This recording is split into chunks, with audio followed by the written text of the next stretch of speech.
Good afternoon, everybody, and welcome again to the next meeting of the performance-based rate-making stakeholder group. Um, I think somebody needs to mute their microphone, or Jonik, are we able to mute for them? All right, there it goes. Yeah, well, here's the list of everybody who's involved in the group. Like last time, we won't go through introductions for everyone. We'll just ask that as you unmute to speak, if you could introduce yourself and the organization you're representing.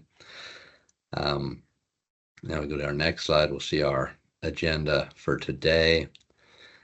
So we'll start. We have Great Plains Institute and Current Energy Group who are working with the State Corporation Commission on the study they're producing that this group is a part of. They're going to just review that enabling statute of the legislation, so we all understand what we're working towards, and that'll help set up the next couple of exercises we're working through. So at the last meeting, we heard some interest in revisiting the goal setting for this process. We've got an exercise a little later on where we'll break into groups and talk about what we're trying to get out of this process in the next couple of months. After that, we'll introduce the regulatory assessment exercise. Hopefully you'll get the template we sent out in email. So we'll take a little time later to go through how you can fill that out. And depending on how our time works out today, we might take a 5-minute break between the goal setting and the regulatory assessment just to make sure we can maintain everyone's attention. So just before we turn over to GPI, if you go to the next slide, John, you'll have seen this in the timeline, and we put out the first call for volunteers in our last email. But in meetings 6 and 7 of this group, the current concept is that we would have stakeholders presenting their PBR proposals to the group, and then we can solicit feedback from the wider group, and in that way explore how some of these mechanisms might work in Virginia. So if your group has a proposal they'd like to present, if you could just let us know by the end of next week. Right now, we have no set format for this, so it could be a comprehensive overhaul of rate making. It could be more specific to one area, and we can work with you to adjust the timing and the format to make it work for your proposal. So please don't hesitate to bring forward a proposal because you think it's too big or too small. We'll work with you to make it work. And so, like we said, if you could let us know by the end of next week, then we'll start to work with you to get it ready for meetings 6 and 7, which I think are towards the end of March and early April. Does anyone have any questions on that they'd like to ask at this time?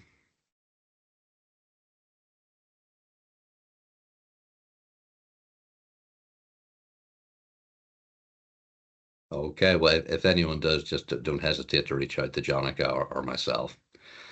All right, and with that, we'll move to the first component of today's program. So that's the review of the enabling statute that brings us all here. And we have Eileen Cole from the Great Plains Institute to lead us through that. So thank you, Eileen. Yeah, thank you. As Larry introduced, I'm Eileen Cole with Great Plains Institute. Myself and my colleague Trevor Drake, who I'm not sure if he's been able to join yet, and also colleagues from Current Energy Group are going to be supporting the State Corporation Commission with the report that's kind of going to come out of this process. And since today's call has this kind of like discussion around goals and objectives, it felt like a good time to revisit the enabling legislation or the joint resolutions that have directed this process and the report. And so I will just be walking through. I think the best approach is for me to get through the legislation.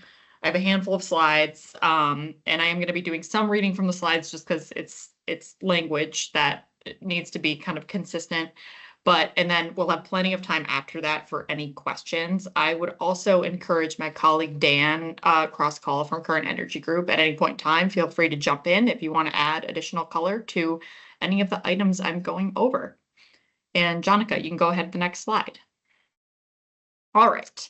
So this process and then the report that will come out of it is the result of House Joint Resolution 30 and Senate Joint Resolution 47, which directs the State Corporation Commission, the SCC, in collaboration with the Department of Energy to study performance-based regulatory tools for investor-owned utilities. And the language establishes that the study needs to evaluate the potential of these PBR tools and alternative regulatory tools to modernize the legal or regulatory framework relevant to investor-owned electric utilities and competitive service providers, and also requires that that study consider the long-term financial stability of investor-owned utilities and balance the interests of all stakeholders for the benefit of the Commonwealth. I've mocked together this very basic diagram at the bottom that kind of just shows how this process and all the amazing feedback you guys are providing through it will help inform that study.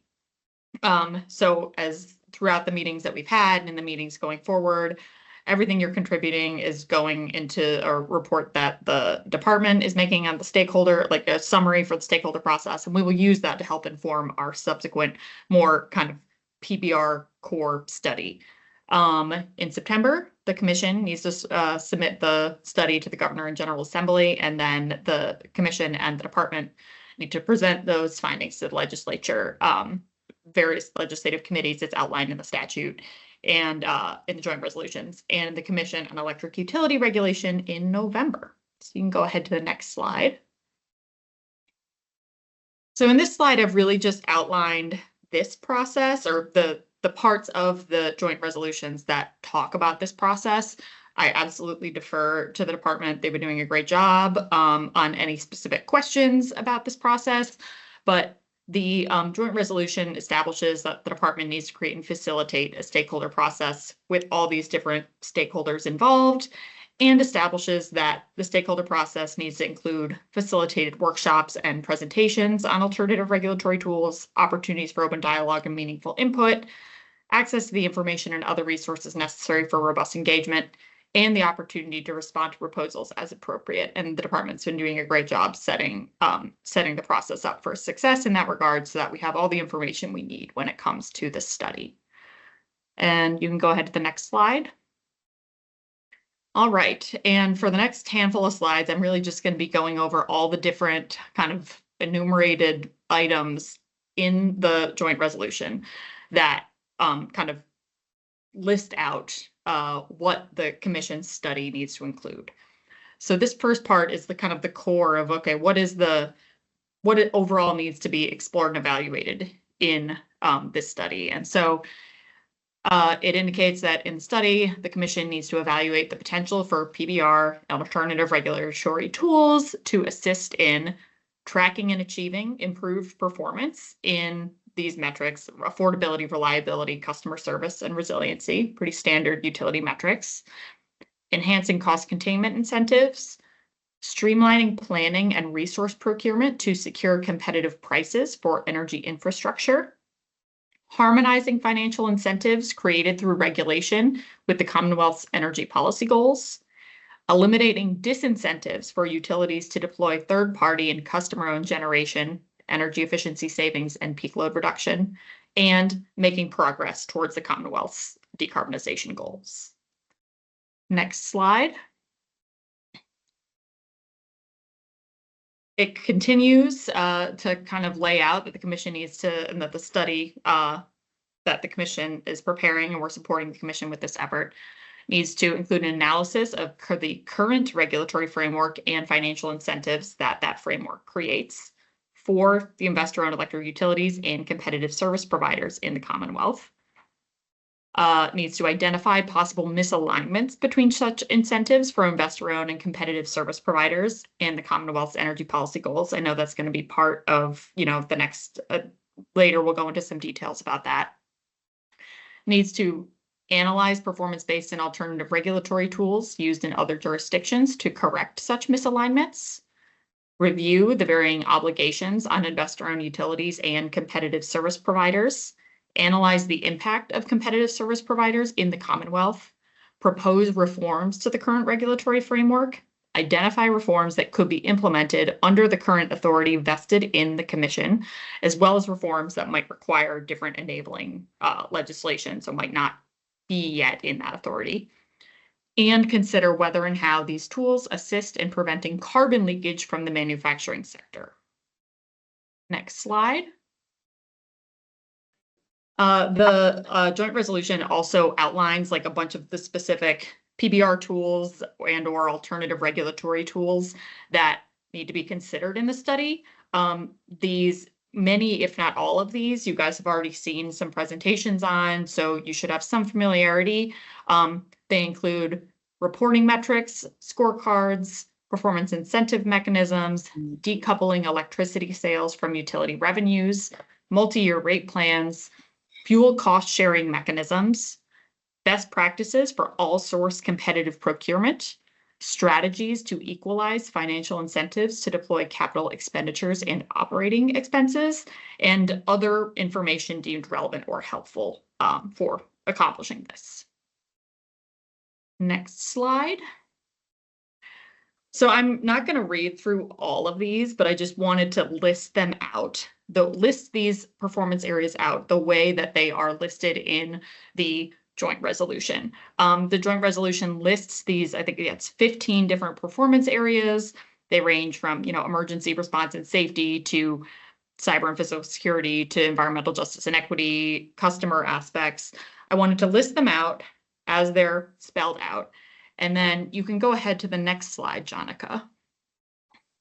What I've done here is just taken, this is kind of my own spin on it, I would say.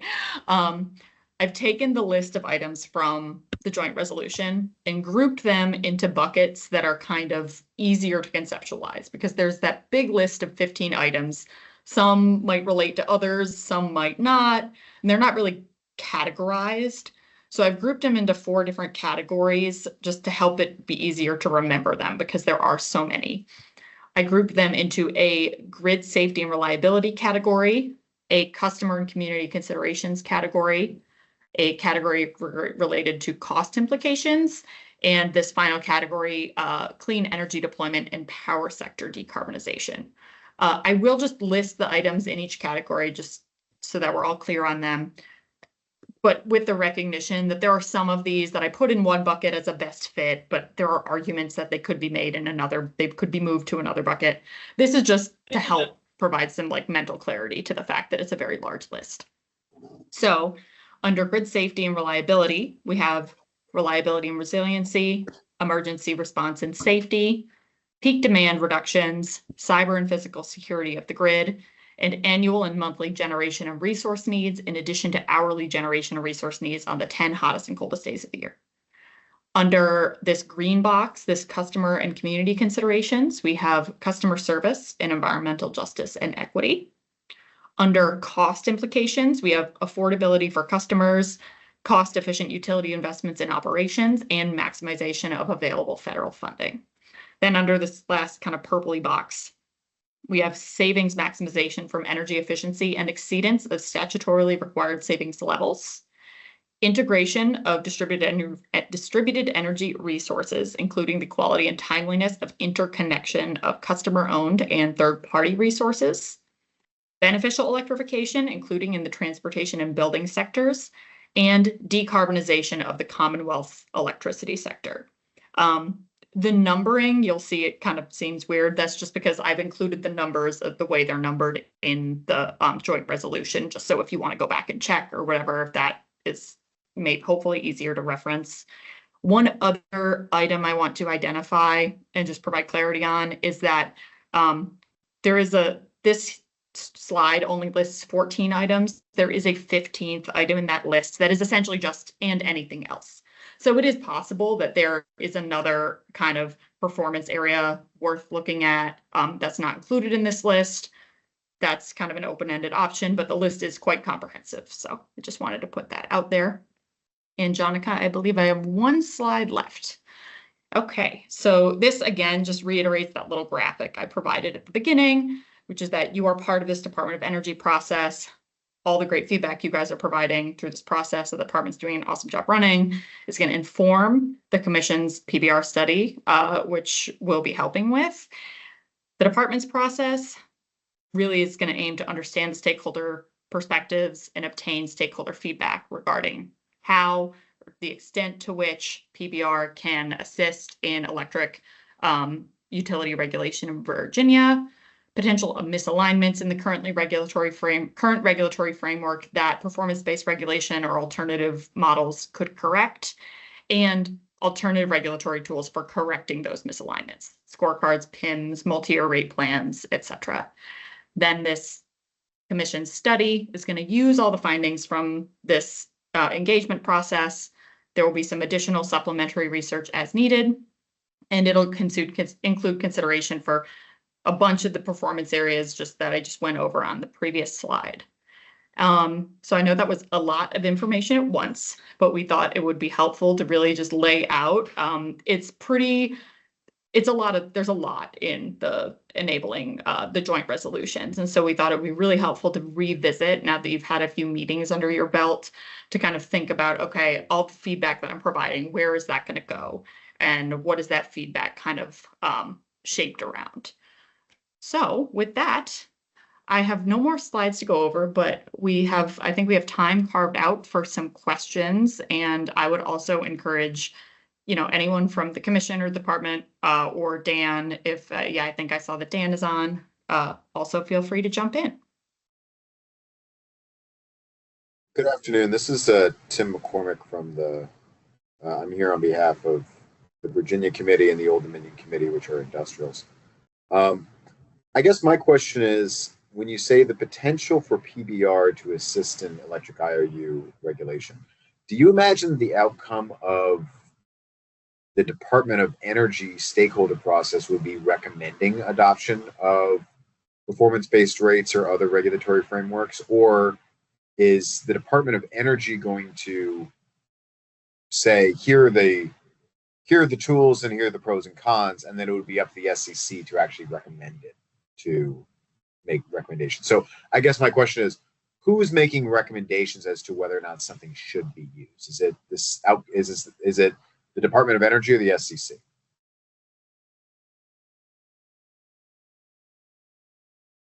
I would invite anyone from the department or SEC to discuss. But I mean, what we're doing really from the report is using the information from this engagement process to fulfill the legislative requirement. Do we have anyone from the commission on who would like to speak to that? Hi, this is Brian Pratt from the commission staff.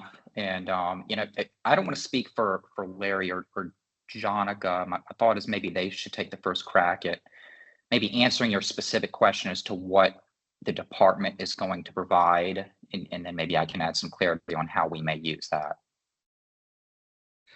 Yeah, okay. Yeah, absolutely. I mean, we see the stakeholder process as a component of the overall SCC study, and I think that's how the resolution is written. Now, certainly it mentions that in our report we can have recommendations, and to the extent that the stakeholder process produces consensus around recommendations, I think we could bring those forward. Part of the goal setting today is to kind of also think what's realistic in this process in these couple of months. And given the breadth of things that can be covered in PBR, we can probably only go so deep in so many areas compared to what the commission may be able to do with their study. So again, if we find consensus, then maybe we're recommending something strongly. I think it's more likely we're trying to feed information into the SCC's final recommendations and conclusions. Okay, thank you, Larry. And then just to piggyback on what Eileen mentioned earlier, really the purpose of our study and our report is to fulfill the various criteria outlined in the legislation. So we are going to be talking about, the potential for regulatory tools. I think the extent to which, and Eileen, feel free to jump in with your thoughts on this as well, but the extent to which we make a hard recommendation on this, that, or the other is probably in large part going to be dependent on kind of what comes out of the stakeholder process and whether there's consensus around certain topics. Otherwise, it may be more informational or putting various alternatives or options. I think some of that just remains to be seen. Is that in your view a fair assessment, Eileen? Yeah, I think that's a great summary. Yeah. The reason I ask, and I do appreciate all of that feedback, is that I don't want, in the event that either the stakeholder group or the SCC as a whole does make a recommendation, I just would want the opportunity to make it clear that just because either let's say the majority of the stakeholder process, there's some kind of general consensus, but we're not part of it, or the commission makes something that our participation in this process doesn't necessarily mean an endorsement from any individual participant, if that makes sense. That does, Tim, and that's something we always try to be cautious with in our reports. And a big component of our last meeting in the stakeholder schedule is to look at our draft report and make sure that is accurately representing each stakeholder's position and not giving any of those false impressions. Thank you. I appreciate that consideration. That answers my question.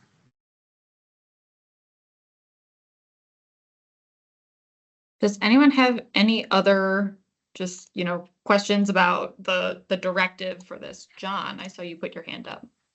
Yes, so my name is John Lord, and I represent the Virginia Energy Purchasing Governmental Association. And I want to thank you for your slides and for the organizational strategy. I was just wondering if among the tools that you've developed or you plan to develop, do you have where you've grouped the components of the enabling legislation? Do you have that in like a spreadsheet format? And if so, could we have it? Because I think it'd be very useful for us to organize our thoughts and to see are there areas of consensus. I don't have it broken up that way, but we will be these slides, Jonica, these slides do get posted, right? Yeah, so that, I mean, that'll be available to you guys and I don't have it as a spreadsheet. I could probably pull it into a spreadsheet pretty quickly, but at a minimum, you'll have the slides. Okay, that's great. Yeah. Thank you. And unless there's objection, maybe there's the possibility that between now and the next meeting, it could be put into some kind of spreadsheet format, because I think that it might be nice to be able to say, like, have a column of which, if any, of the stakeholders have consensus of specific pieces of the enabling legislation, because then we could kind of narrow our focus as we move forward and get to the end of the process. Thank you. Thanks. Thanks, John. And I would just say we may be able to get to that similar point with the regulatory assessment that we'll discuss later. So do consider as we're going through that if it could serve the same role.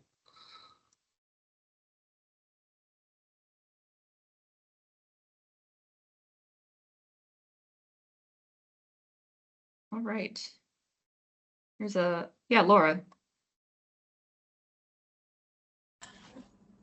Hi, everybody. I'm Laura with Clean Virginia, and I had a quick question. So, in this last slide, you are saying that the Department of Energy should cover some alternative regulatory tools, which include a list of existing tools out there. And so the question is the Commission going to cover in detail those tools? Because I think part of the enabling legislation is kind of asking the Commission to really take a deep look at these alternatives, which I'm unsure whether or not this stakeholder process is going to be able to cover in depth. So we've been covering some of the tools, but I don't know if I think the next meeting we're going to cover some other tools, but again, I don't think we're going to be able to cover all of them in depth. So I was wondering, like, what level of depth are you planning to cover in regards of these tools? Yeah, I mean, at a minimum, we must, to be responsive to the directive, to the joint resolution, we must cover all of them in the report. The extent to which we cover each might vary based on group interests. Like maybe the group is really like, we think this tool requires a lot of attention for whatever reason, maybe because they think it's a great option, maybe because they think it's not a great option. If they think this tool requires a lot of attention, we might do a little bit of a deeper dive into, one or the other. But every tool will be explored in detail in the report. Yeah, Dan, go ahead. Sure. Hello, folks. Dan Crosscall. I'm with Current Energy Group, so partnered with Eileen and Great Plains Institute in this effort in support of the department and of the commission. And I would only add to that, as Eileen has said, and as the slides reflect, that the legislation is quite broad and expansive. So there's a necessary effort that we're undertaking with you to suss through that. We need to cover all the components, but there's a lot of opportunity for stakeholders to give your input and bring your expertise or your opinions and perspectives into it. So, the filings, the comments that have been submitted already are extremely helpful in that regard. And I would just encourage, that continued attention. The effort that we're going to present a little later in today's workshop and ask you to do work afterwards is in that spirit, particularly the second bullet on the left here. Part of the legislation does require an assessment of the current regulations, and it's our experience as well, undertaking exercises like this, that it's important not to jump straight to the solutions, but also have this time devoted to understanding the performance and limitations of the current rate-making structures. So that's what we're asking folks to participate in, but mainly I just want to emphasize this opportunity for your input. And then between Great Plains Institute and Current Energy Group, we'll also bring some of our own subject expertise into the report. But as Eileen said, where you can express interests or add expertise, that will get channeled in. And I just want to underline something that I believe, Larry, you mentioned it earlier, that this process and the engagement summary report that the department is pulling together that will be part of and help inform the commission's report. I really just can't underline how important the feedback is, because it really is helping us, determine, where we need deep dives, what you guys really want to hear about. So yeah, just thanks for all that you've contributed so far and will continue to contribute. Kasia? Hi, this is Kaja with the Virginia Energy Consumer Alliance. I just had a quick question about kind of the comment that was made on public comments, and continuing to give those to Virginia Energy and for the commission to see. I wondered if, since Great Plains and the SEC will be using the final report, we'll be drafting the final report and using the stakeholder process as information to craft what goes in that study. I wondered if there are any questions that either the SEC or you all at Great Plains, as the folks who are helping the SEC, could give stakeholders that might guide some of their questions, or questions that you would like to see answered in the final report that stakeholders should maybe be covering and making sure we talk about either in meetings or through some type of public comment. Yeah, thank you for that. That's a good charge for us. And I'd say right off, the effort we're going to look at later today and that homework assignment I spoke to is in that spirit. So, we'll circle back to that, particularly around the current regulatory framework. That is a question we were posing to you to provide your input on misalignments or current performance. And so we'll start with that, and then we can continue to reflect and incorporate just what you've asked us to do. Thank you.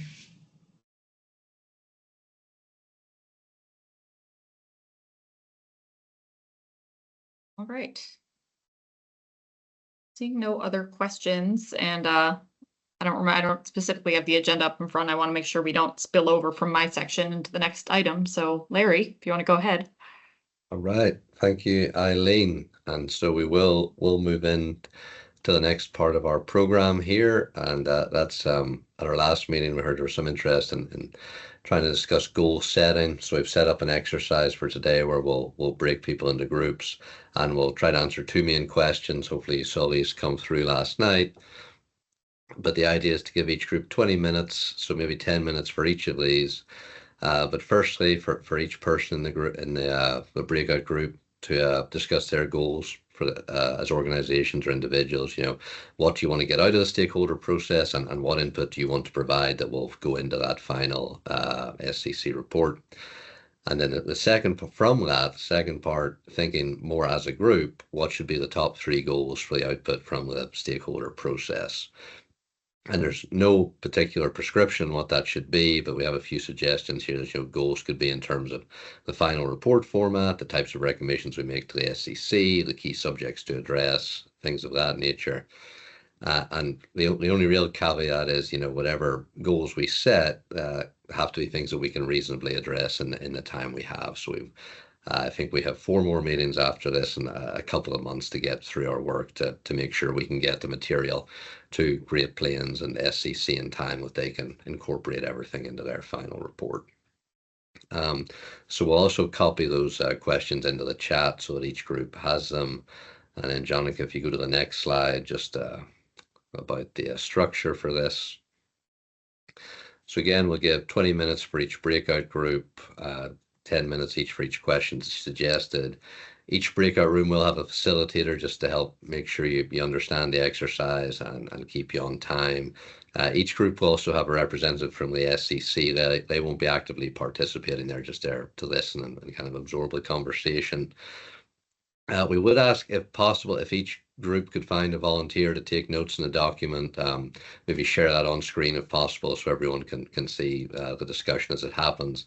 And then we will have a report out, so if that person or someone else could volunteer to report out for that group to the entire group, that would be very helpful. And then afterwards you can send those notes to Jonica. And with that, hopefully that's pretty clear, but before we start breaking into groups, does anyone have any questions?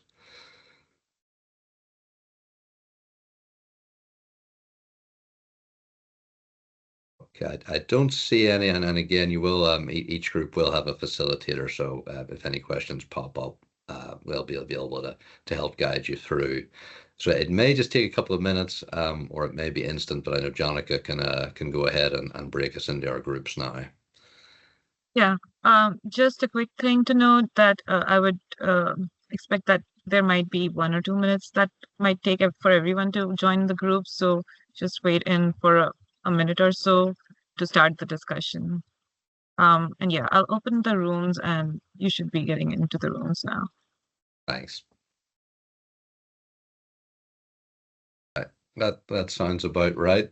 In that case, we'll just go around each room and we'll report out just on the discussion we had based on these 2 questions. So we'll start with room 1. That was the group that was with me. If we have our reporter, if they're able to unmute themselves. Yeah. Sorry, give me 1 second to pull up my notes.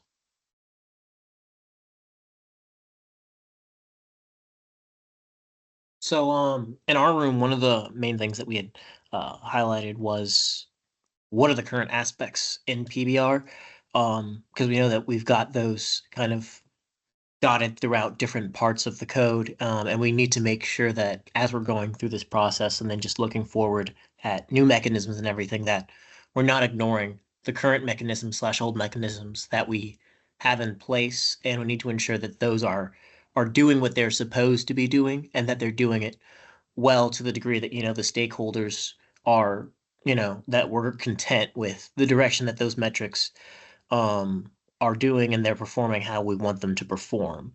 In addition to that, several people brought up that the spreadsheet approach that was mentioned before we split off into our separate groups was actually highly encouraged, and a lot of people really liked that idea. They felt like it was a really good way to potentially separate out the metrics by, or potential metrics by groups, or the points of interest by the different groups, and then ensuring that we hit each one of those and how we are hitting each one of those different metrics and everything in order to ensure that we're doing what we need to do and approaching the process correctly as we move forward.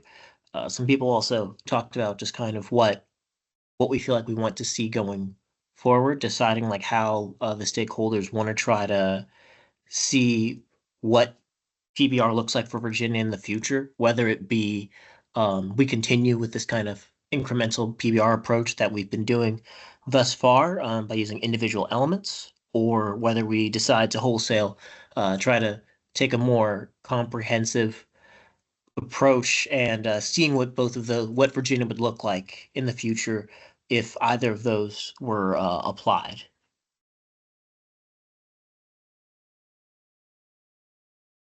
I don't mean to. Yep. Oh, I'm sorry. Yeah. I don't mean to interrupt, but just wanted to quickly check in with Eileen if she is able to share her screen.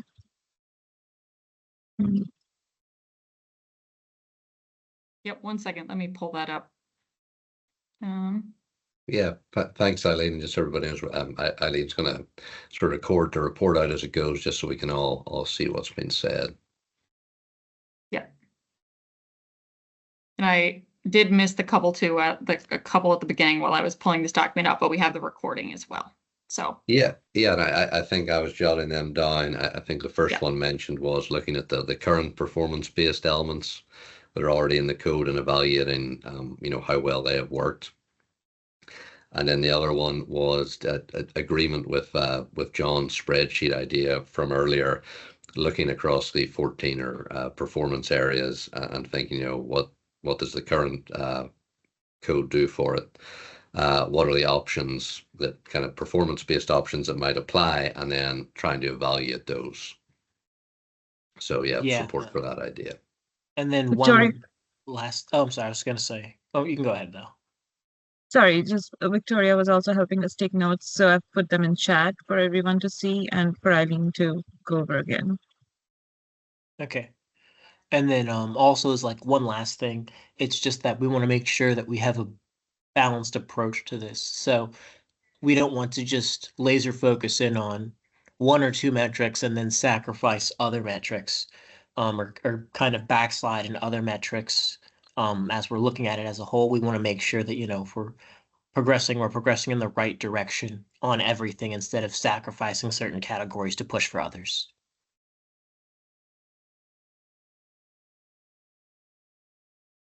Thanks, yeah. I think that's a good point. We need to consider the trade-offs with each possibility. Right. Well, thanks, Tim. And then we'll move on to room 2 if we have our reporter.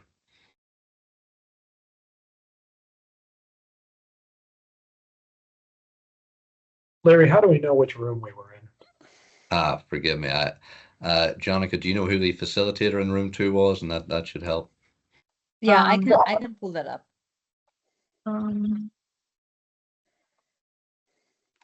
So for room 2, the facilitator Mike was the facilitator. Yes, Mike from SEC, and he had Dan from PBR. Sorry, current energy. Okay, so Dan's group. All right. Yes. Okay, very good. So I'm the reporter for that group. My name's John Lord again. We had several things that we came up with. One was that we really wanted to focus on consensus, that the areas of consensus should be the areas that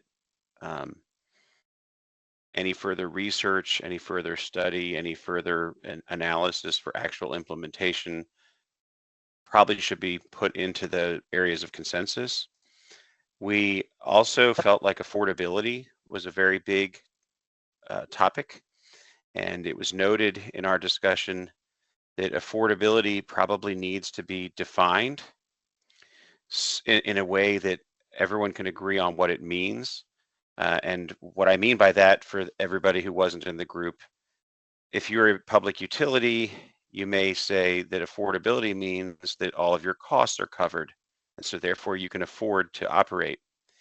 If you're a consumer, you may say, well, I need this to be smaller than a percentage of my total income so I can afford to pay it.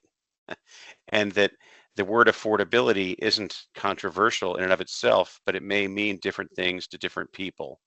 So we want to define what does the words that we are agreeing upon mean in reference to our report or into our feedback. And then the last piece that we totally talked about was, once we have these areas of consensus and we have some agreed upon definitions, then we'd like to kind of consider what PBR mechanisms might be used to address those the best. Which of the PBR, which of the PIMs could be applied to leverage those areas of consensus. And in particular, maybe the areas where it's been proven that it has been successful somewhere in the world before. And I mentioned to my group when I started, I wasn't certain I would represent their thoughts particularly well. I would do the best I could. And I was told if anyone else wanted to, they could jump in. So I'm going to stop now. But if I didn't cover your thoughts jump in, please.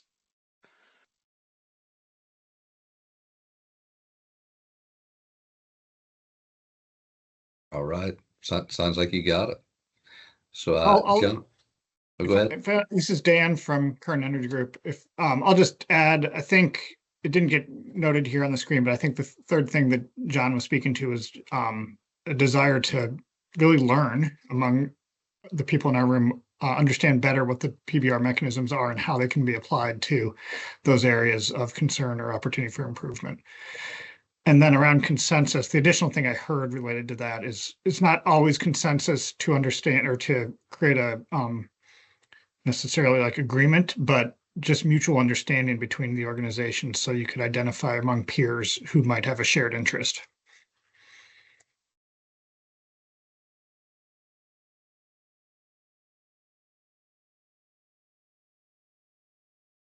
Otherwise, it looks good for me. Thank you.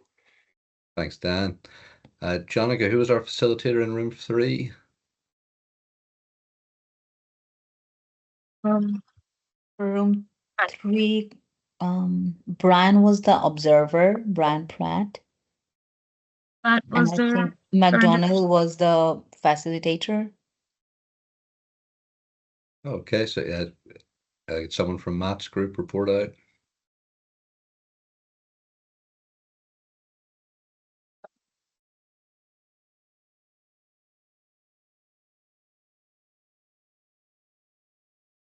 Tim, I think you I were can our look at- note taker. There was, yeah, Tim, Lena, Brian, Travis, John, Lord, Courtney. Room 3 was pretty big. Which Tim? We're like lousy with Tims on this call. Tim McCormick. Okay. Okay. So I'm not sure how closely we got to the desired outcome of this. And to the others in my group, forgive me if I misrepresent it. I'm going to try and put as little spin on it as possible. I think a desired outcome that we talked about was a balanced presentation of potential benefits and drawbacks associated with alternative forms of regulatory rate making and performance-based tools.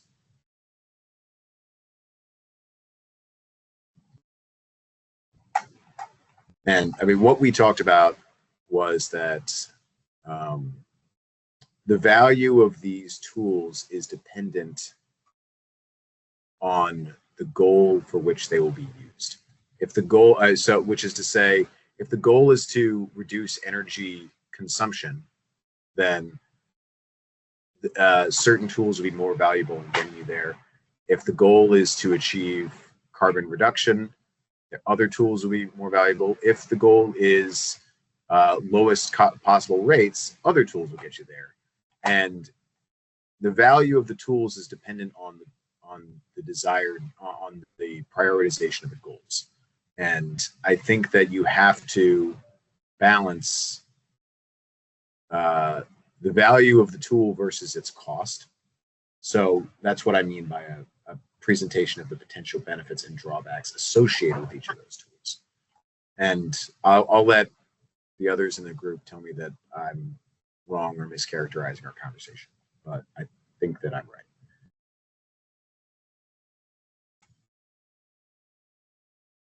Yeah, and I'd also just observe that a lot of that, I think, syncs up with a lot of what we heard from the first room as well.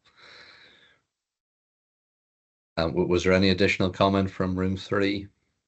Yes, I think okay, go ahead, please. Sorry, you can go ahead. I was going to say one of the goals that I might be skipping to the second question prematurely, but we didn't get to 3. I think the goals would be that there is a need to clarify and prioritize the Commonwealth's energy goals. That's not something that will necessarily come out of this. Neither this group nor the SCC set the Commonwealth's energy goals, but I mean, I think in Eileen's list before, there was, I think, it lists all the goals 1 through 13. I don't know if that carries an implication that that is the priority in which they should be set. But I think that one of the things that might come out of this is a need to say, is there a prioritization thing? What should take first position or second or third or X, Y, and Z? That's not necessarily something we can answer here, but I think that there's a need to identify the need to prioritize.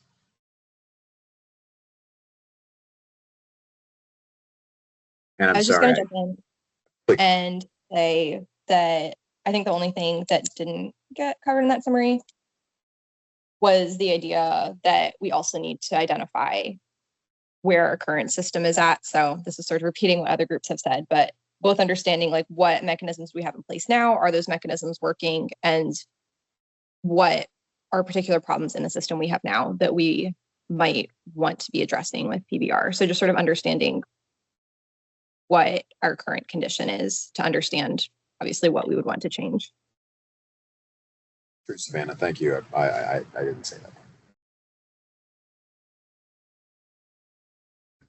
Thank you for that. And again, hopefully that's something this regulatory assessment exercise will capture a lot of what you've covered there. Any other comments from room 3? Okay, then we could have a report out from room 4. That was Trevor's group. Yes. Hey, everybody. Trevor Drake with Great Plains Institute. I have bad news and good news. Bad news is our group was very shy about volunteering to do the report out, so I'm going to do it. The good news is they were not shy about answering the questions, so I do have things to report out. I think affordability was the top theme for us, and you've already got that captured. We talked a little bit about, system-wide affordability, but then also impacts on customers, from the most vulnerable low-income residential customers up to industrial, global trade exposed customers. So broad interest in affordability. I'll add, because I don't think we have it here yet, many folks mentioned reliability and resilience as well. So we're thinking about kind of broad outcomes. That was mentioned several times. The 2 other things I wrote down, and I'll welcome folks from the group to come in and add after this. I think there's strong interest in examining the current regulatory framework and just better understanding pros and cons. There was a perspective shared about, specific ways in which the framework is problematic and can be improved. Another perspective that the current framework is working and doesn't need to be changed. And so to me, that supports sort of examining the current framework. And then related to that, and I think this goes with the bullet above, being clear on the problems we're trying to solve before we go seeking out tools. There was a little bit of discussion about that as well. Folks who are in my group, what would you add to that, if anything? Or if you feel like I mischaracterized it, please correct me. Thanks, Trevor. This is Laura with Clean Virginia. So in the search for, what are those problems we're trying to solve, we discussed a little bit the idea of the over-reliance of riders. And so particularly, what are the unintended consequences of those mechanisms? So as we have discussed in previous meetings, the idea that almost 75% of costs are eligible through riders, that's a pretty kind of novel idea, and an idea that has not turned out well for other states. So that's something we would like to explore, and explore alternative PBR alternatives to that issue. And then the other thing that is very related to affordability is the lack of compliance with the energy efficiency targets of the Commonwealth, and how PBR tools can actually help us get to those targets.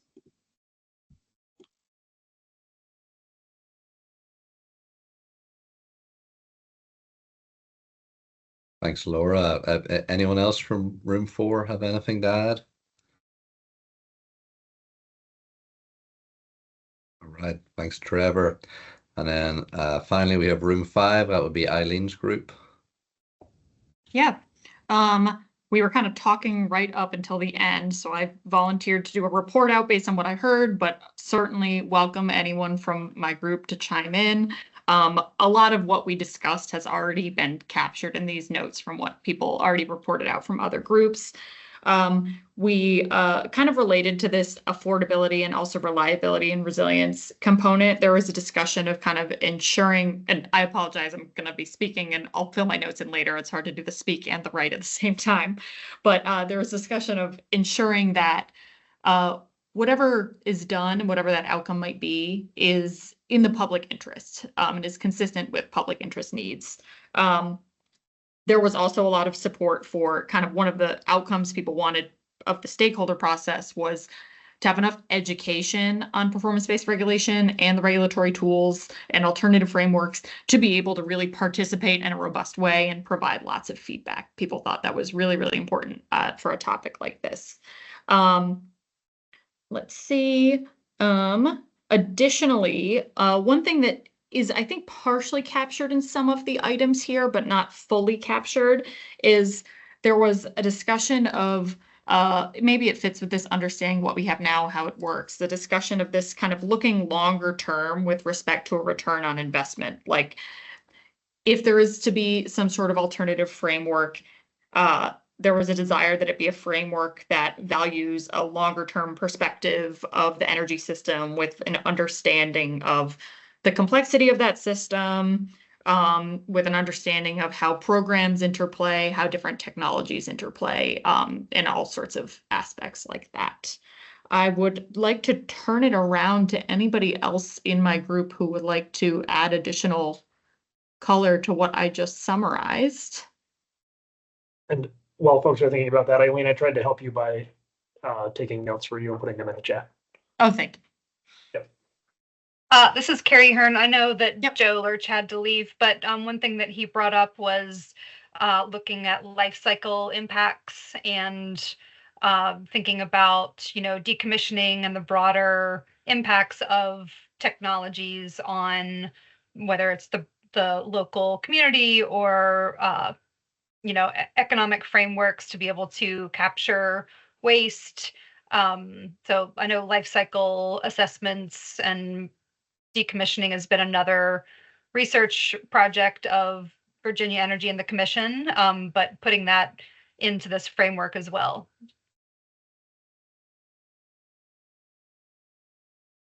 Thanks, Carrie. Any other comments from room 5? All right. Now, right. Naturally, even though we did a run through in this yesterday, it did not work quite as planned. So I wanted to give an opportunity for those who I think are 1 or 2 people who we couldn't get into a room. If they have thoughts they would like to share, I don't want them to miss out on contributing. I think I saw, yes, I see Katja's hand up. Yeah, I think I was one of the few who was not able to join a room. But one thing that I wanted to bring up, thinking about the outcomes of this stakeholder process, it would be nice if what I think realistically could happen from now until May is a goal would be for all of the stakeholders, and this has been articulated in some of the comments earlier, to have a good understanding of what the problem is. And I think this exercise we're about to do would be really helpful. But I think something that we could produce to guide the SCC in their task to complete the study would be to really, I think the idea of consensus that has come up would be helpful. I think if we have some priority areas that we really want the SCC to take a look at in their study, or at least identify the kind of different stakeholder perspectives that can be grouped together. And maybe if the SCC has questions for those groups later, or wants to convene any of them outside of this space, I think that would be a helpful directive to give them. And if we could identify those top performance areas that are of particular need for a focus, right? I think that would be a helpful thing to hand the SCC, as well as the tools of interest. Like, are there priority tools that we really like the SCC to do a further exploration of, and can we build some level of prioritization around that? So just wanted to make sure I shared that for an outcome for this process, because I think that can help us work backwards to figure out all of the things that we need to do between now and then to get there. All right. Thanks, Catch. Was there anybody else we left out in the cold who wants to make their remarks now?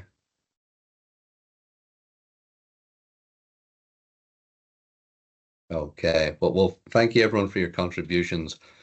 We'll package up these notes and send them out. And I think some pretty strong themes emerged there, so we'll try to bring those to the fore as well, and orient what we do from here on out towards those things that seem to have a lot of support behind them. So I'll ask here, would everybody like a 5-minute break before our last exercise? Because I know we've already been going for about an hour and a half. Or is everybody feeling good enough just to keep going?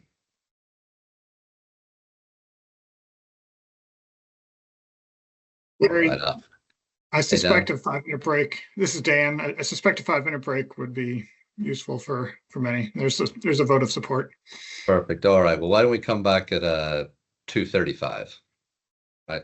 Well, welcome back everybody to the last part of today's meeting, where we're going to look at this regulatory assessment template. And this was a concept that RMI had brought to us, and then talking to Great Plains Institute and some of the other experts in this field, they've mentioned that this is a pretty useful exercise. So we'll walk through it here. First, sorry, Jonica, we lost the slides there. First, if you can move ahead, just a reminder, we did have the survey before about the current regulatory framework. Those results are available on the website, and I imagine for those who responded to that, you may be able to use a lot of the same responses in this exercise. But you can see the results there. This was what performance areas does the current framework successfully promote reliability and resilience? Very strongly supported there. And then in the next slide, Jonica, these are the areas that the people's perspectives and what the current structure does not promote. And you can see affordability was the strongest there, just over 20%, but there were a lot of areas that had some responses. So again, that's available on the website for anyone who wants to go back and review that. But moving on to this regulatory assessment template, and we'll share the document here in a second. Dan Crosscall from Current Energy, he's going to walk us through how to use the template, and then we'll go through a kind of a brief test run just to make sure everybody understands what we're asking for. So I'll hand it over to Dan, and Jonica, if you could share just the Word document of the template so everybody knows what we're talking about. Thanks. Sure, and maybe I'll share my screen just to drive for a moment, if that's all right. So this, great. That should be coming through now. Yes. Good. So yeah, we alluded to this a couple times in the first half of today's meeting, and I think it's encouraging to hear some of the feedback in that last exercise, some recognition that there's a need to kind of clarify the problem we're trying to solve, and in simply evaluate or understand the current structure. So we would agree. And in the experience of a few of us that have done these types of processes in other states, this is a very useful exercise for that. It's important to spend time diagnosing the current system and identify those problems before jumping too fast to solutions. So this assessment template is for that purpose. I'll just walk through it over a few minutes here and make sure it's clear enough and can take any questions. I just highlighted a moment ago some of the key features. There's some instructions at the top, but the idea is to pick one outcome or performance area and focus on that outcome for the whole assessment. So that's a key piece of this. It allows you to drill in and not try to evaluate the whole structure, the whole rate making structure, or even the totality of a specific mechanism, but just pick an outcome that you want to focus in on. And when I say outcomes, just to be super clear, this is a homework assignment after the meeting. I want to state that clearly at this time. So the outcomes that we're offering are in this table here, and these are straight from the enabling legislation. Almost verbatim. In a couple of cases like beneficial electrification, I shortened the text, but that's, this is straight out of the legislation. Something like this one, I couldn't even figure out how to make that fewer than the 20 words that are included in the legislation, but maybe you can.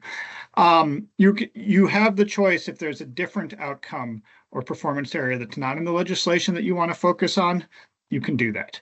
But certainly helpful that we have these that are provided to us.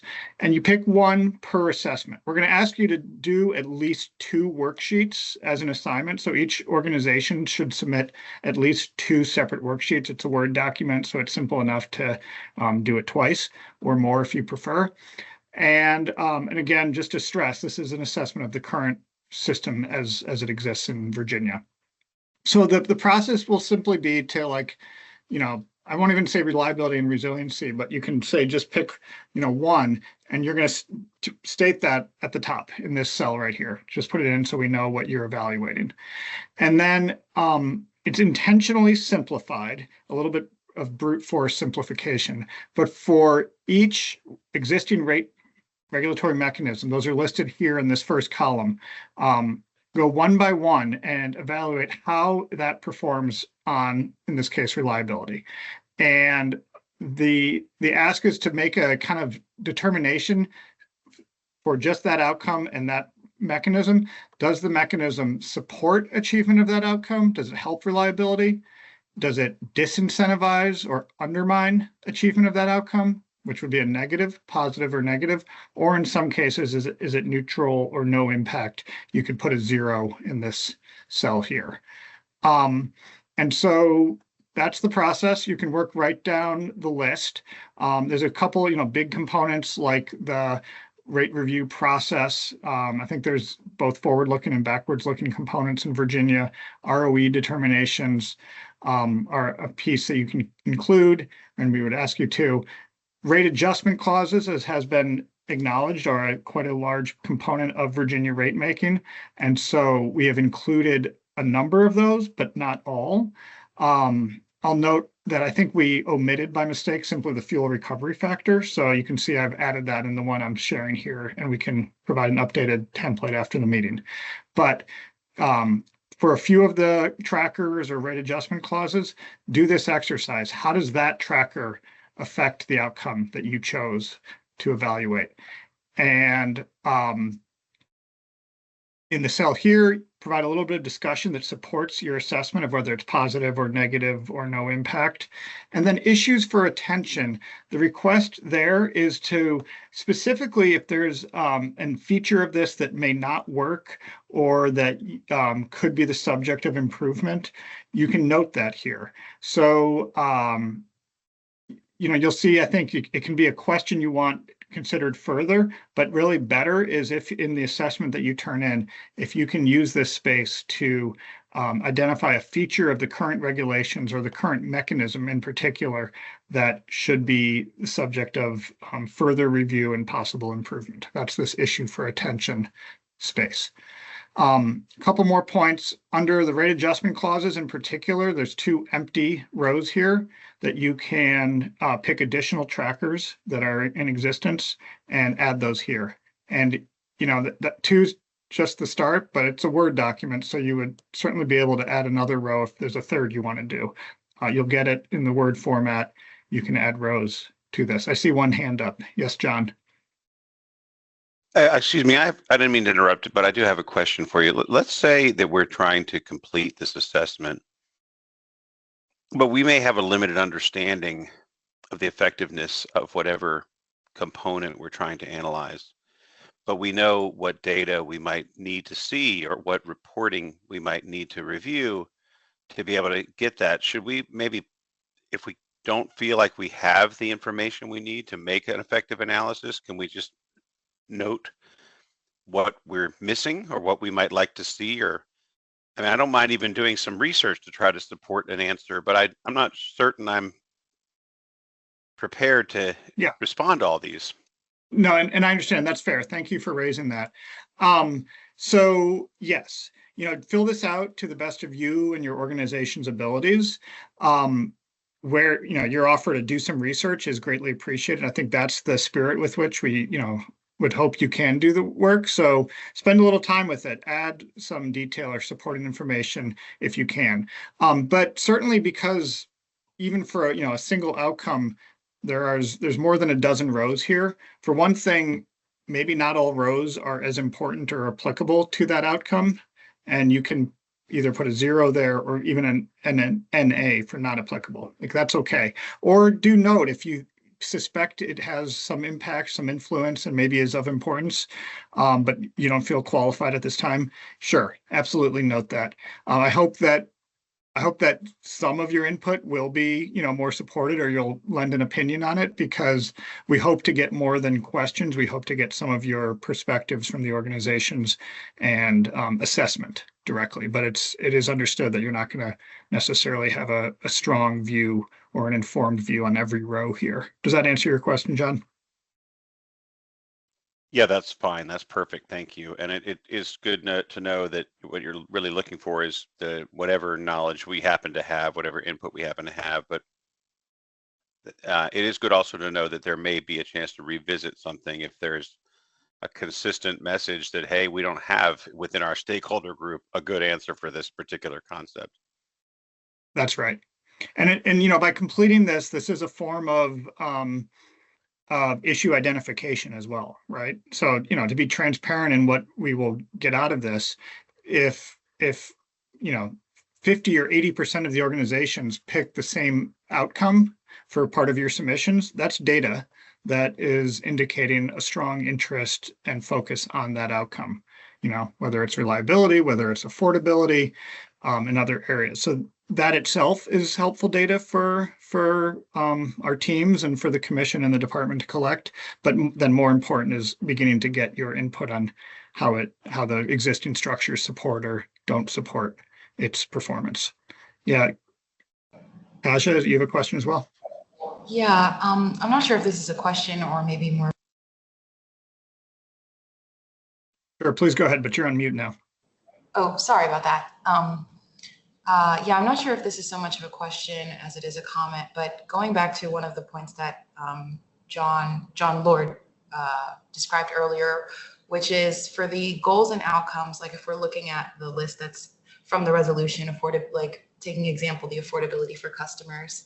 I know some groups have submitted comments before that might shed some light on where they stand on something like affordability for customers, like what their perspective on what's affordable might be and might not be. But I guess I just wonder, if we're evaluating mechanisms and their ability to achieve the outcomes,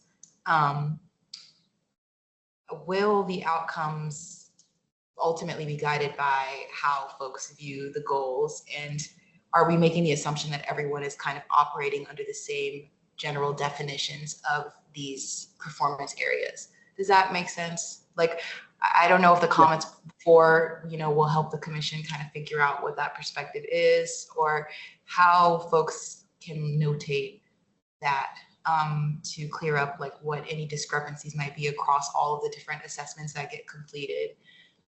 Sure, I understand.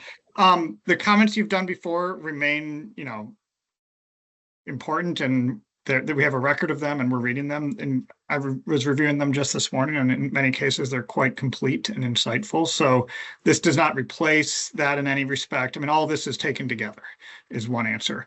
Another answer, I don't think any of us on the department or the GPI on my side are going to assume that you have a common definition of something like affordability. But to that end, there's space here. I would ask that you not break the table. Don't like break the template and break the table, honor kind of the structure of it. But if you want to write your definition of affordability or reliability or whatever it is, you can do that here. There's space for you to elaborate on things. And in fact, that's encouraged and invited. So a template like this has the benefit of being kind of tight and organized, and then it'll be the same. So one to the next organization will be presented in the same format. But at the same time, you can take ownership of it. And as I was saying, you can add a row where a different tracker should be added.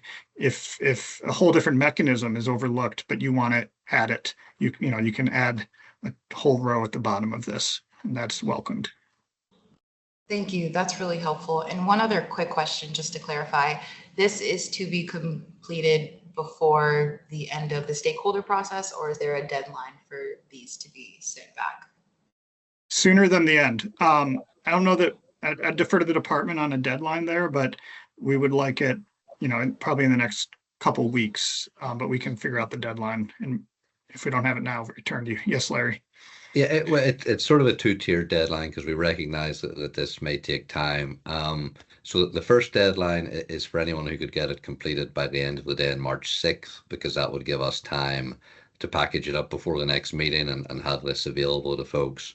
But recognizing that's tight, I think we could, as Dan said, give a couple of weeks to be our absolute deadline. Okay. Thanks, Larry.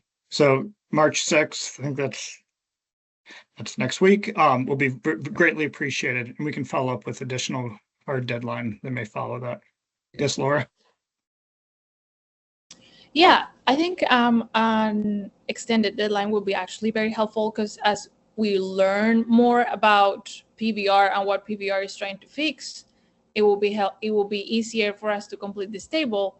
Just to give you an example, so on our last meeting, we didn't have the opportunity to go to really understand what a multi-year rate plan is, which is kind of addressing a lot of the affordability, is trying to address a lot of the affordability problems and cost effectiveness of utility investments, and how that framework compares to rate adjustment clauses. So I think as we educate, as we learn how PBR compares to the current system, we are going to be in a better position to complete this template. Okay. Yeah, no, point well taken. I don't know, Larry, we can, maybe consider what timeline is appropriate accommodating that need.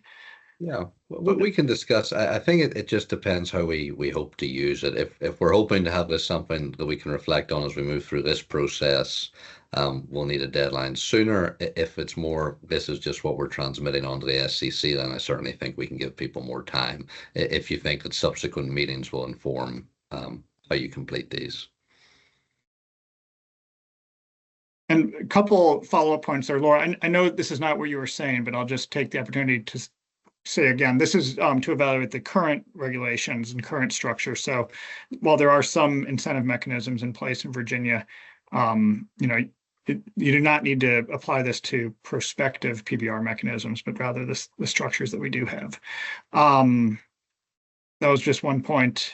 I've probably forgotten the other one, but I understood. And I think it will be helpful then for us, if not March 6th, to have this before the end of the process, because the input on this from different organizations feeds in and can refine the future workshops. So we'll just want to find the sweet spot there. Last point for me, and then maybe I'll turn it back to Larry, is at the bottom, after you've gone kind of tool by tool or mechanism by mechanism at the top, we're asking you, again, focus on that single outcome that you've selected to make just an overall assessment of, does the current regulatory structure support or not support, incent or disincentivize achievement of that outcome. While this shows actually 3 rows, one for yes, no impact, and no, it might be more, it would be great if there's like a single decision, single conclusion you're reaching for positive, neutral, or negative. But at the same time, for this total assessment, you may have some features to identify that are positive on the outcome and some that might be negative.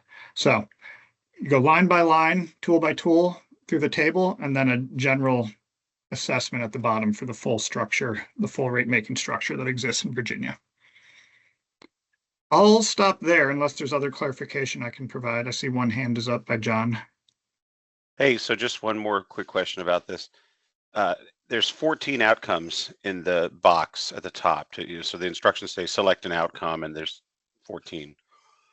Is it the desire of the commission staff or of the department staff to in an ideal world, would they like each stakeholder to do 14 of these assessments, or is that like overkill? I mean, what is really to do just one or two and Yeah. pick a prioritization, or do Yeah, you you don't really need to want do all? 14. You don't need to do 14. I would be impressed if you could. So we're asking each organization to do at least 2. And that's part of the instruction at the top. No, I And so you would understand that. I think that the question really is just like, if we have priorities and we select 2, that's fantastic. But maybe it would be good to have more input as opposed to less input, and you were just trying to be realistic, or is it really that they really just only want 2? No, you can do more than 2. We're trying to be realistic and considerate of your time, but we welcome additional submissions because, of course, there's more than 2 outcomes that you're probably interested in. And certainly we would like more, but the minimum is 2 if people can do that much.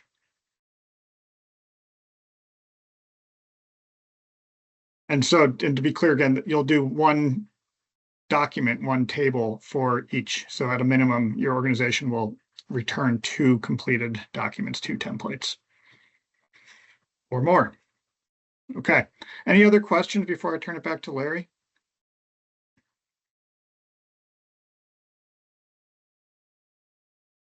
Well, thank you. This has proven to be a very useful exercise, both for individual organizations and the collective group in other processes like this. Right. Thank you, Dan. And while we have Dan and others who are kind of familiar with this process, we thought we might just do a quick kind of test run through, make sure everybody understands the process.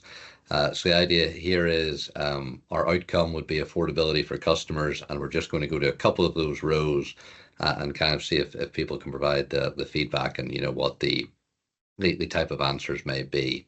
So the first one we wanted to look at it's the second one down under rate reviews, backwards looking with earnings adjustments. I just want to do a couple of slides to jog everyone's memory on what this is. So this is a biennial reviews that are conducted every 2 years. Right now we have the cost of service model where it's about the cost of providing utility services to the customer. So the commission's looking at the recovery of operating expenses, capital expenditures, and then the financing costs, including that profit margin for the utilities. It's addressing the rate base, so that's that investment that the utility has made but have not yet recovered from customers.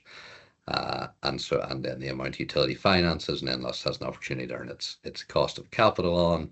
And if we go to the next slide, just again another reminder, just that it's slightly different for Appalachian Power and Dominion.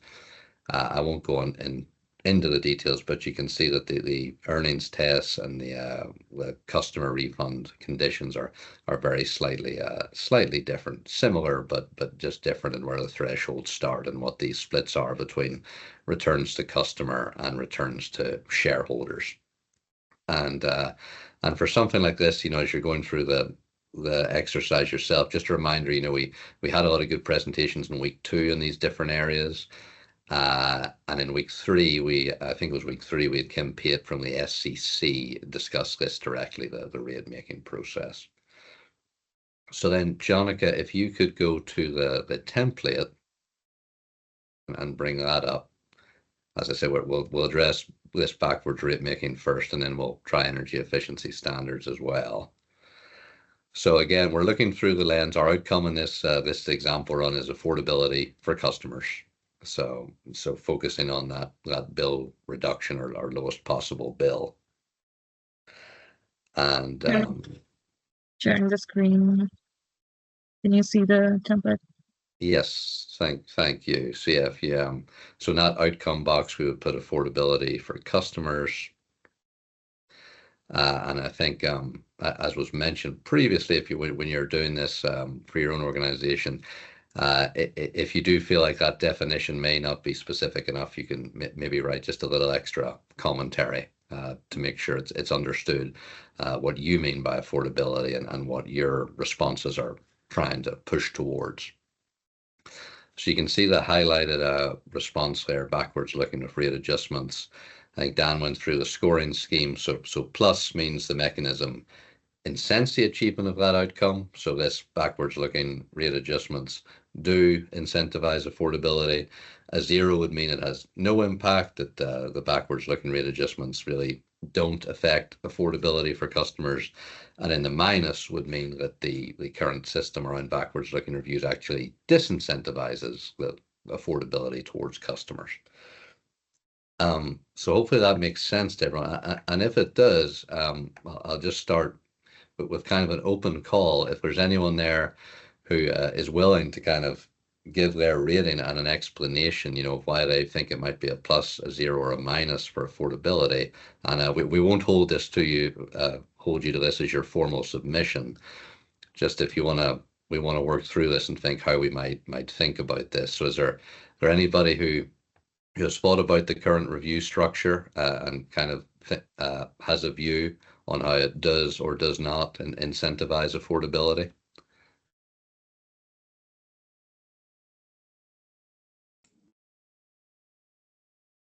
I guess, Laura, are you unmuted? Yeah, I think it would be easier on the spot to talk about rate adjustment clauses, which is a very similar exercise. So basically, I will say it does not incentivize affordability, rate adjustment clauses in general, like that cost recovery mechanism, because it's essentially a true-up mechanism that intends to compensate the utility and keep the utility whole, meaning if they have under earnings the previous year, customers will have to make the utilities whole for those under earnings, which it doesn't happen through base rates. So in my evaluation here, for example, I will say negative rate adjustment clauses do not incentivize affordability for those reasons. And then I will complement there that other states that have had experience with this type of tools have seen a decline in performance in affordability. And then that's an attempt to do this exercise, for example, I would say. Yeah, and then can I ask from there, would you be able to identify what you would say are the issues for attention? What are the specific I mean, you've already kind of identified the parts of the mechanism are problematic. So is there something, if your issues for attention, I guess the two approaches are, is there something there that can be fixed within rate adjustment clauses, or would the issue for attention being a completely different approach?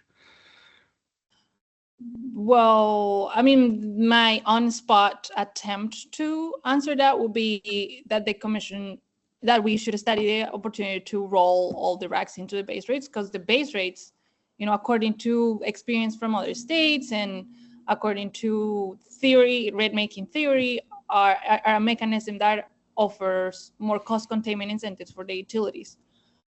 So that's kind of my attempt on the spot to maybe I'd like to just add to that, say, yes, I agree with exactly what you said. And it's very difficult to analyze if you do have multiple rates available to select from. And I know that's not so much true for residential customers, but it is for some other customers.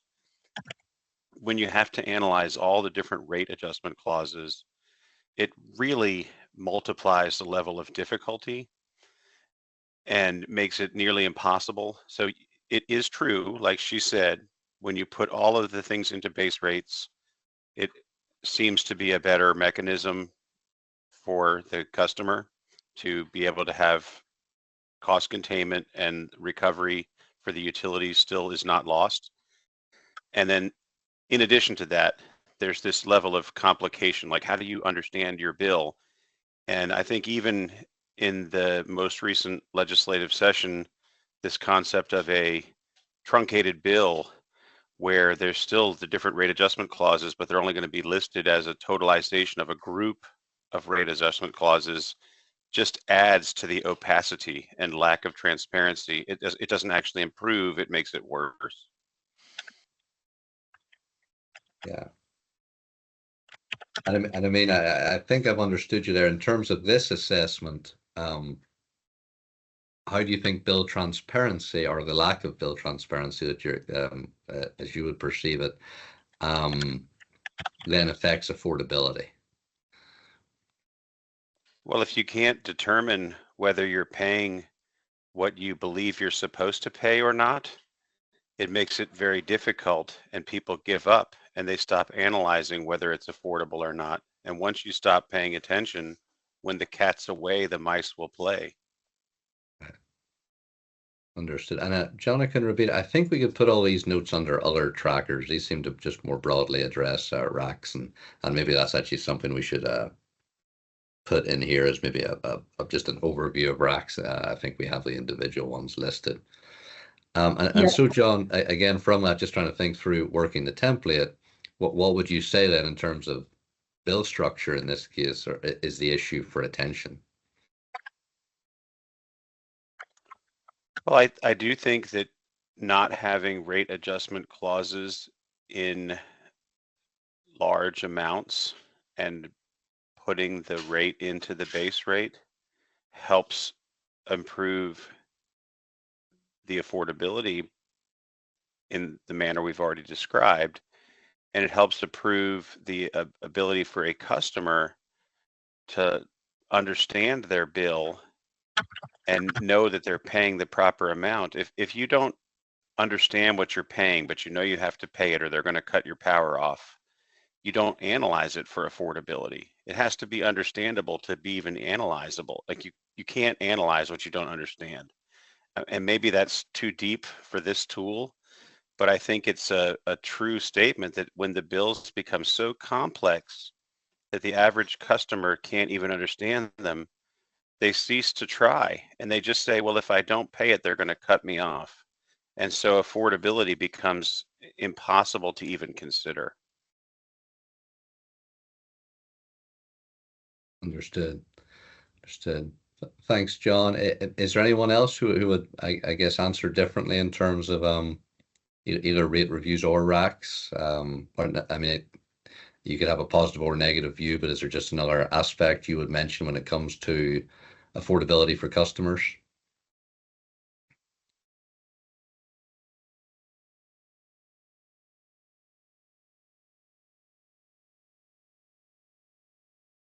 All right. Well, just having gone through that once, are we getting there in our understanding of how to fill this out?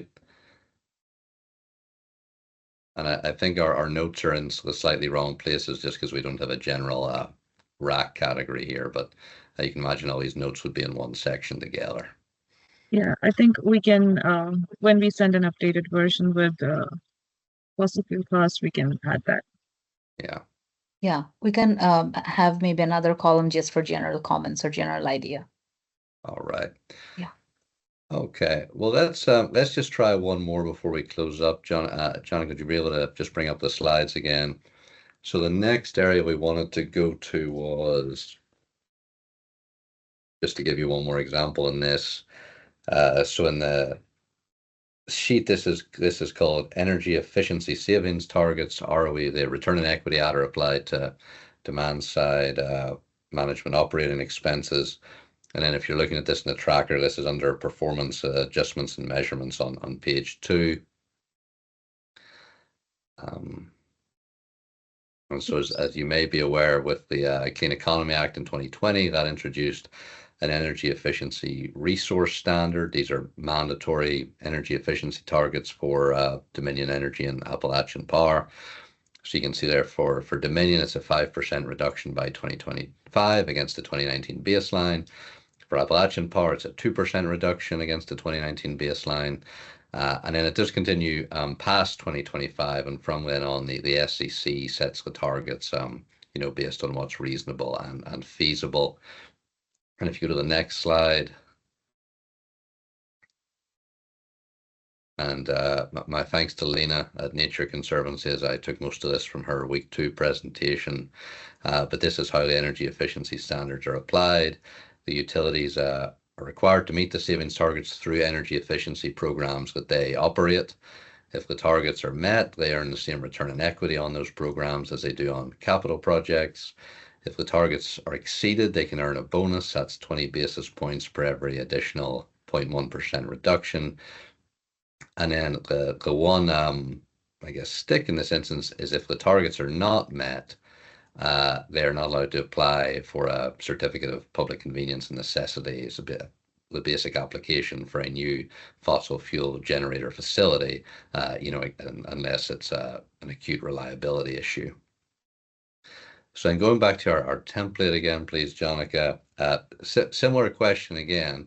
If someone was thinking about this, affordability for customers in terms of how that structure for energy efficiency either incentivizes or fails to incentivize or even disincentivizes affordability.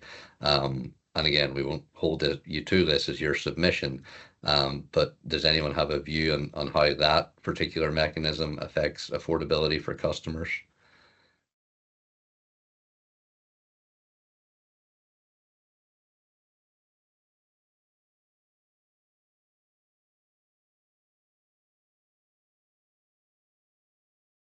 Okay, well, I jotted down a few potential responses, and maybe people if they can jump in if they, agree or disagree with these. I mean, so one, if you consider this to be a positive, a plus, I think one thing you could say is that it directly correlates profit to attainment of energy efficiency goals, and lower energy usage should lead to bill reductions for customers.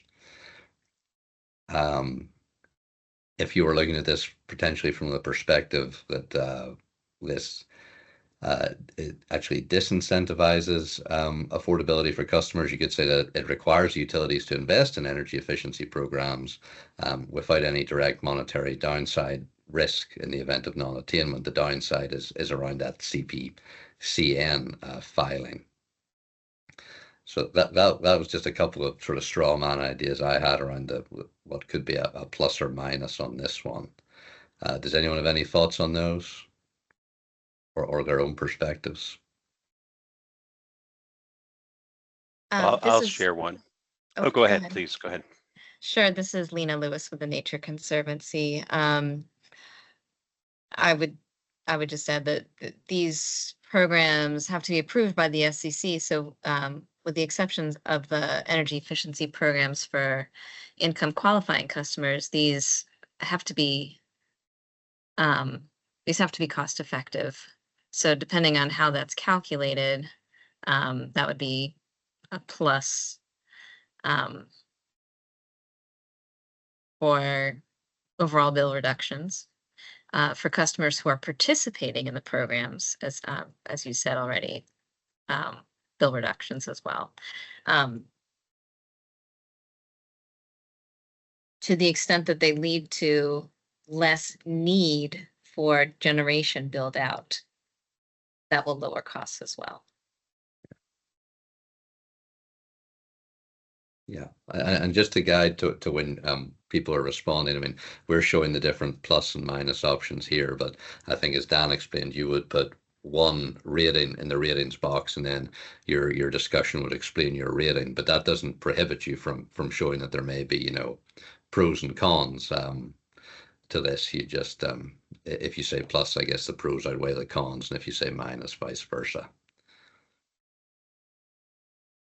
And so, Lena, from that, would you have any issues for attention? Anything you would suggest needs to be fixed, or another mechanism you think would be worth exploring? Well, since the utilities particularly one utility does not appear to be on track to meet their 2025 targets, I certainly think something needs attention to help figure out what would help them meet their targets.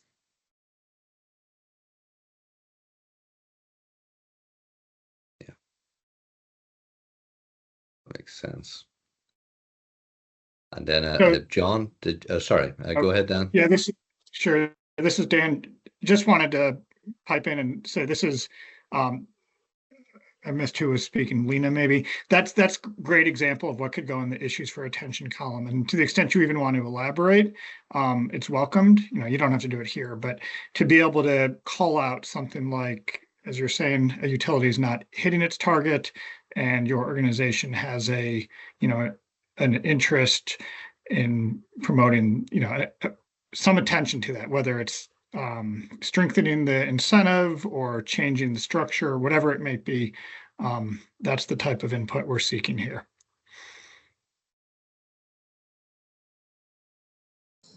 Quick Thanks, question. Dana. Oh, sorry, Larry. Oh, no, go ahead, catch that. So if folks may not have the solution per se, or the particular mechanism, like the exact answer for how the mechanism should be improved, can this also be the space for questions to be open questions to be directed to the SEC, or questions that we'd like to see considered in the final study report? Is that a good space? Is this area a good space to put those? Dan, would you have a response to that? Sure. We had a little discussion of this earlier, but yes, you can pose a question here and it can be considered. And then my encouragement is, where possible, provide a perspective or a specific issue that you want attention to, because that type of input's ultimately going to be more helpful or possibly influential to what we can summarize later. But understand where questions get posed, and that's helpful as well. I just want to chime in and just maybe add that they could also help just and give a background context for the question, like why do they think that this question fits in over there, so that it still adds up in formulating some thought and not just being a question to answer to this template.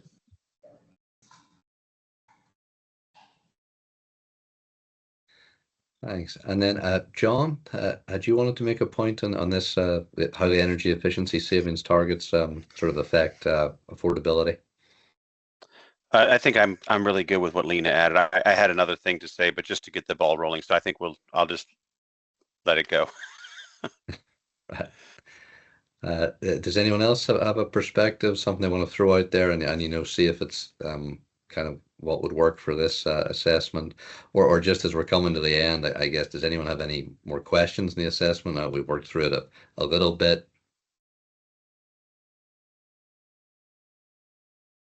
This is Liz. I guess one thing I have, I don't know if I'm missing something, but it seems like there's no real penalties, and that's part of the problem with the energy efficiency targets. Yeah, and that would be a good point to put in the discussion, that there's obviously the incentives are maybe from that point of view, the incentives are too skewed one way. You need both the carrot and the stick potentially.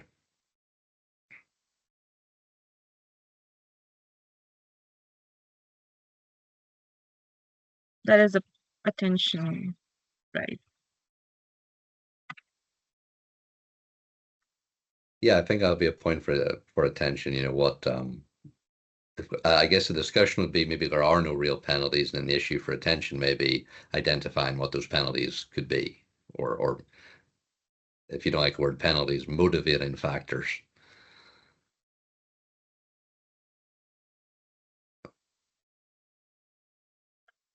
Right. Well, we'll get ready to finish up on this.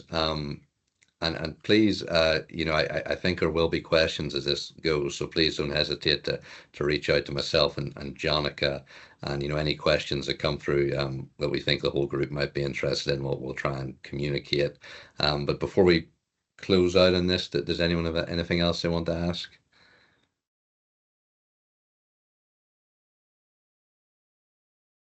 All right, thank you. Well, so this template we're seeing now, we have made a few tweaks to it, so we'll send out this updated version later today. And just the one thing I need to remind, similar to when we did the survey, things will not be anonymous. As an agency, we're subject to Freedom of Information Act requirements, so please only share whatever information you're comfortable with being public. All right, with that, Jonica, can we return to the presentation, and we'll just quickly go through the next steps.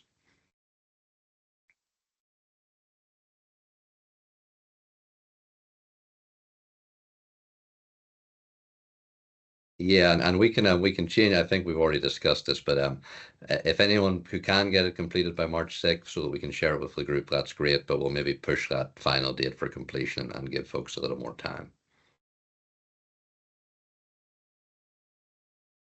Right.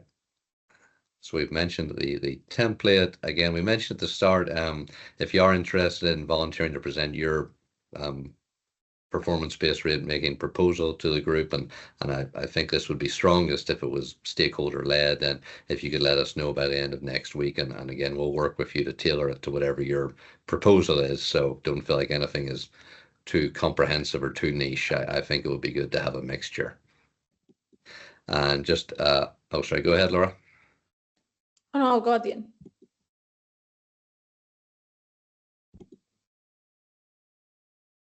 Sorry, Laura, did you have something you want to add? No, I was just I had a question about the next meeting that I want to know like how you were planning on covering the remaining topics. So just to give you an example, the enabling legislation says something interesting about fuel cost sharing mechanisms. And I think the best way to learn, it seems, is to understand how the current system works and what the problems what problems it has, and how these alternatives could work. So, for example, for the fuel cost sharing mechanisms, so right now the utilities recover those fuel costs as a pass-through to customers, and so there are concerns about how, if the utility doesn't have any skin in the game and it's just passing through those costs, how well or what incentives the utility has to manage those cost effectively or appropriately. And so there are cost sharing mechanisms or fuel cost sharing mechanisms that other states have adopted to make the utilities shareholders responsible for part of those fuel costs. So yeah, I was just wondering like how the learning process is going to be from now on, so stakeholders are better equipped to respond to that template. So I just want to give that example of learning about fuel cost sharing mechanisms from those three steps. Is like, how does it work in Virginia, what are the possible problems, and how other states or PBR tools have approached those problems. But yeah, I was wondering about the plan moving forward to learn the remaining of the issues and tools. Great. Yeah. And Jonica, if you can maybe move to the next slide, we'll have our timeline up as we're talking about this. But for the next meeting, that's been scheduled for March 10th, I believe, in the afternoon. We are going to have the regulatory assistance project come in and present on different PBR tools. I think in the Eileen went over it earlier. There's about 8 different tools mentioned in the resolution. So they'll go over each of those. And we'll work with them in that presentation. If there's an area they feel they're less equipped to talk about, we can come up with an alternative. But that's something we should be directly addressing at the outset of our next meeting, is getting that deeper dive into these different PBR tools.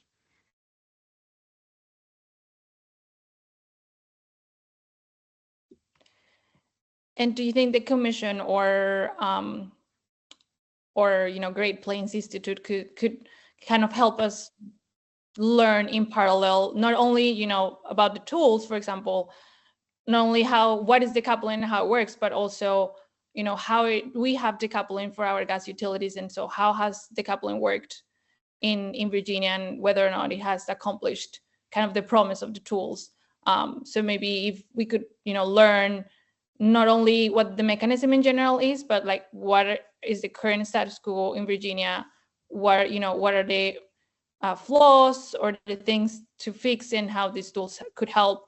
That parallel learning could be helpful, but maybe the Commission or Great Plains Institute or any other knowledgeable stakeholder could help us kind of learn the two things at the same time: how it works in Virginia, what are the flaws, and how these tools could help.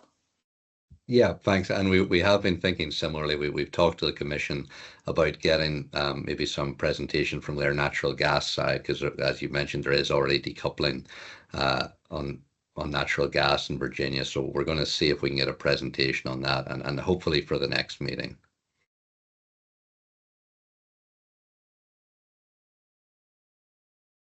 Yeah, I think sorry, this is Brian Pratt from the SCC. I'll just add that, yes, the department did reach out to us with a question about, can we potentially explain the idea of revenue decoupling, associated with, natural gas, DSM, and that's something we will talk about internally.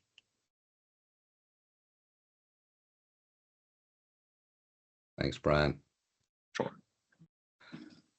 All right, and from that, I think we don't need to go back, but the one other point we had in our last slide is there is just an ongoing comment period now through early April, as well as we're still open after each meeting if there are reflections on the meeting topics or the prompt questions we have presented that you feel you haven't had a chance to address or weren't equipped to address at the time. Feel free to write discrete comments on each meeting subject as well.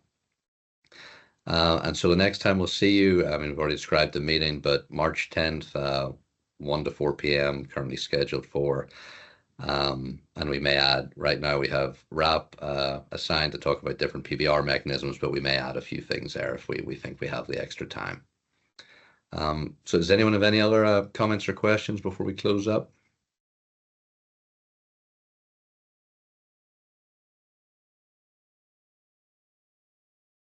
Okay, well, thank you all for giving us 2.5 hours on a Friday afternoon. We appreciate it. Thank you.